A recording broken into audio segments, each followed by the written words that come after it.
मित्रांनो, एक दया नावाची महिला असते. तिला एक मुलगा असतो. त्याचं नाव गोपाळ असतं. दया ही नावाप्रमाणे दयाळू असते. तिच्या मुलाचं शिक्षण पूर्ण झाल्याने तो नोकरी शोधण्याच्या निमित्ताने बाहेर गावी जातो.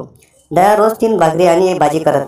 2 भाकरी स्वतःसाठी ठेवून 1 भाकरी आणि थोडी भाजी आपल्या घराच्या उघड्या खिडकीत ठेवत असे, जेणेकरून एखादा गरीब भुकेला असेल तर ती भाकरी त्याला दिसेल आणि ती खाऊन तो संतुष्ट होईल. एक गरीब कोबडा माणूस ती भाकरी रोज पाहत असे आणि तो ती खात पण असे. पण तो भाकरी घेत असताना चांगले कराल तर चांगले होईल, वाईट कराल तर वाईट होईल असं फुटफुटत असे. दया त्या माणसाला रोज बघत असे. ती विचार करत असे की हा माणूस रोज भाजी भाकरी घेऊन जातो, माझ्याकडे बघतो आणि काहीतरी फुटफुटत निघून जातो, पण मला धन्यवाद म्हणत नाही किंवा आशीर्वादही देत नाही. तिला त्या माणसाचा खूप राग येतो. एके दिवशी रागाच्या भरात ती एका भाकरीत विष घालवते आणि ती भाकरी खिडकीत ठेवण्यात जाते.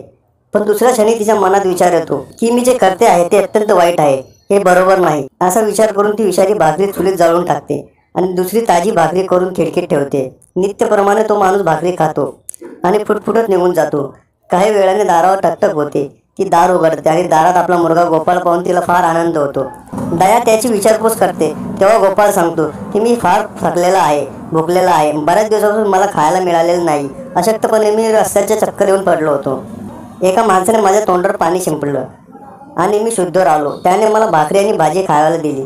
तेव्हा कुठे मी कसाबसा घरापर्यंत येऊ शकलो.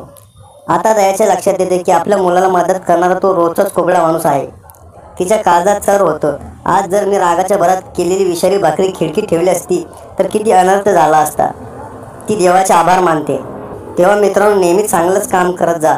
तुमचं चांगलंच होईल. धन्यवाद.